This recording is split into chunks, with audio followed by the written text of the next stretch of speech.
बहुत समय पहले हिमालय की तलहटी में एक छोटा सा गांव था।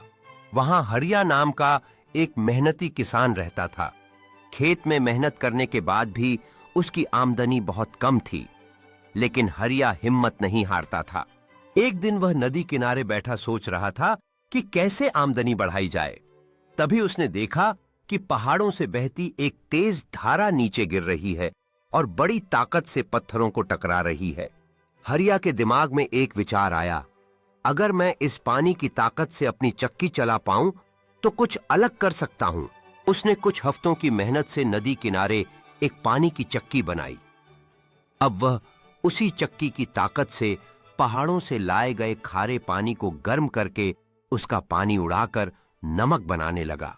चक्की गर्म करने वाले यंत्र भी चलाती और नमक सुखाने का काम भी करती। हरिया की मेहनत ने न केवल उसकी आमदनी बढ़ाई, बल्कि गांव के लोगों के लिए भी एक नई शुरुआत कर दी। गांव के लोग उसके पास नमक खरीदने आने लगे। उसका नमक शुद्ध और सस्ता था। हरिया अब पहले से ज्यादा खुश और आत्मनिर्भर हो गया। मुखिया ने एक दिन पूछा, हरिया, ये सब कैसे किया? हरिया मुस्कुराया और बोला, नदी में ताकत थी, चक्की में तरकीब थी और मेरे हाथों में मेहनत थी। सीख जहां चाह होती है वहां राह भी निकल ही आती है। हरिया की बातें सुनकर मुखिया ने उसकी मेहनत और लगन को सराहा।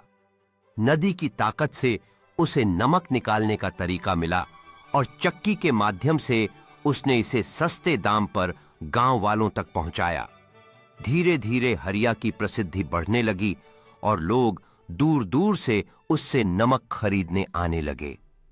यह एक प्रेरणा बन गई कि कैसे साधारणता में भी महानता पाई जा सकती है।